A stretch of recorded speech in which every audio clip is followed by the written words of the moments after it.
කවුරු හරි ඔබට නරක වචනයක් කියනවා. ඔබව පහත් කරනවා. ඔබව නොසලකා හරිනවා. ඔබේ ගෞරවයට හානි කරනවා. ඒ මොහොතේ ඔබේ හිත ඇතුලේ ගිනි ඇවිලෙනවා. මටත් දැන්ම උත්තරයක් දෙන්න ඕන. එයාට මගේ හැටි පෙන්වන්න ඕන. ඒ හැඟීම හරිම සාමාන්‍යයි. හැබැයි ඔබ මොහොතක් නතර වෙලා හිතුවොත්, ඔබ ප්‍රතිචාර දක්වන්න කලින් තප්පර කිහිපයක් නිශ්ශබ්දව හිටියොත්, ඒ තප්පර කිහිපය ඔබේ මුළු ජීවිතේම වෙනස් කරන්න පුළුවන්. බොහෝ අය හිතන්නේ ශනිකව පිළිතුරු දෙන එක ශක්තියක් කියලා. ඇත්තට මේක බොහෝ වෙලාවට දුර්වලකමක්. මොකද ඔබේ හැඟීම් පාලනය කරන්නේ ඔබ නෙවෙයි, අනිත් කෙනා. ඔහුට ඔබේ කෝපය පාලනය කරන්න පුළුවන්. ඔහුට ඔබේ සාමය බිඳ දමන්න පුළුවන්. ඔහුට ඔබේ දවස විනාශ කරන්න පුළුවන්. ඒ කියන්නේ ඔබේ ජීවිතේ රිමෝට් එක තියෙන්නේ එයාගේ අතේ. හිතන්න, ඔබේ සතුට මොනතරම් ලේසියෙන් වෙන කෙනෙක්ට බාර දෙන්න ඕනද කියලා. බොහෝ දෙනෙක් හිතනවා නිශ්ශබ්දව ඉන්න මිනිස්සු බයයි කියලා. හැබැයි සැබෑ ජීවිතේ වෙනස්. ගැඹුරු ගඟවල් සද්ද නැහැ. විශාල කඳු Tamanගේ උසගෙන කෑ ගහන්නේ නැහැ. ශක්තිමත් මිනිස්සු හැම වෙලාවෙම Tamanව ඔප්පු කරන්න උත්සාහ කරන්නේත් නැහැ.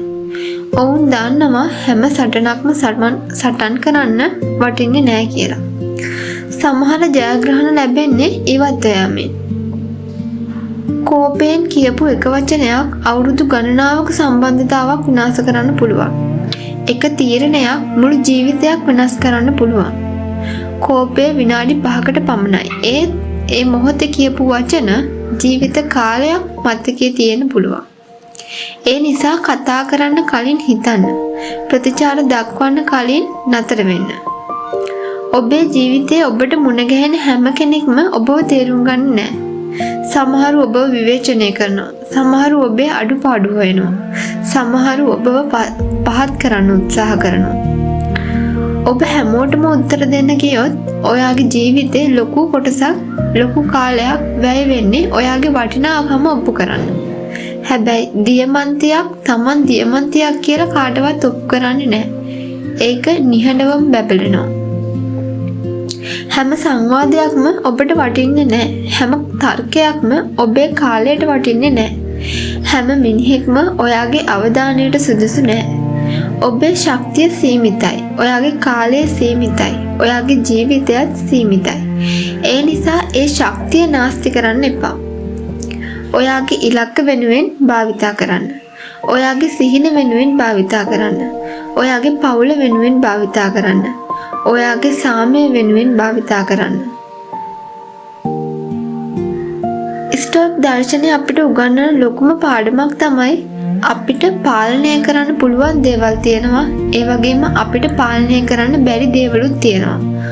අනිත් මිනිස්සු කියන දේ, එයාලගේ හැසිරීම, එයාලගේ අදහස්, එයාලගේ විවේචන ඔයාට පාලනය කරන්න බෑ. හැබැයි ඔයා ප්‍රතිචාර දක්වන විදිහ, ඔයාගේ තීරණ, ඔයාගේ හැඟීම්, ඔයාගේ වචන, ඒවා සම්පූර්ණයෙන්ම ඔයාගේ අතේ තියෙන්නේ. ඒ නිසා අනෙක් අය වෙනස් කරන්න උත්සාහ කරනවා වෙනුවට ඔයාව පාලනය කරන්න ඉගෙන ගන්න. සමහර මිනිස්සු ඔයාගෙන් බලාපොරොත්තු වෙන්නේ ඔයා කේන්ති ගන්න එක, ඔයා අඬන එක, ඔයා රණ්ඩු වෙන එක. මොකද ඔවුන්ට අවශ්‍ය ඔබේ අවධානය, ඔයාගේ ශක්තිය, ඔයාගේ සාමය. ඔබ නිහඬව ඉදිරියට ගියොත් එයාලට අහිමි වෙන්නේ ඒ බලය. සමහර අවස්ථාවල නිශ්ශබ්දව සිනාසේ ඉවත් යාම දිය හැකි ප්‍රබලම පිළිතුරක්. ජීවිතය ඔයාට හැමදාම සාධාරණ වෙන්නේ නැහැ. මිනිස්සු හැමදාම ඔයාට හොඳින් සලකන්නේ නැහැ. විවේචන නවතින්නේ නැහැ. අසාධාරණකම් නවතින්නේත් නැහැ. හැබැයි ඔබේ සාමය ආරක්ෂා කරගන්න පුළුවන්. ඔයාගේ හිත ආරක්ෂා කරගන්න පුළුවන්. ඔයාගේ ගෞරවය ආරක්ෂා කරගන්න පුළුවන්. ඒ සඳහා අවශ්‍ය වෙන්නේ සෑම සටනකටම පැනලා යන එක නෙවෙයි. සෑම වචනයකටම වචනයක් දෙන එකත් නෙවෙයි. සමහර වෙලාවට ගැඹුරු හුස්මක් අරගෙන මොහොතක් නිශ්ශබ්දව ඉන්න. hina වෙලා ඉදිරියට යන්න. මතක තියාගන්න, ඔබේ වචන ඔබව බලවත් කරන්නේ නැහැ. ඔබේ ස්වයං පාලනයයි ඔබව බලවත් කරන්නේ. ඔබ ප්‍රතිචාර නොදැක්වීමට තීරණය කරන සෑම මොහොතකම ඔබ දිනන්නේ තර්කයක් නෙවෙයි. ඔයා දිනන්නේ ඔයාගේම හිත.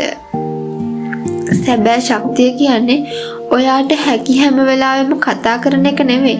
අවශ්‍ය වෙලාවේ නිශ්ශබ්දව ඉන්න පුළුවන් වෙන එකයි.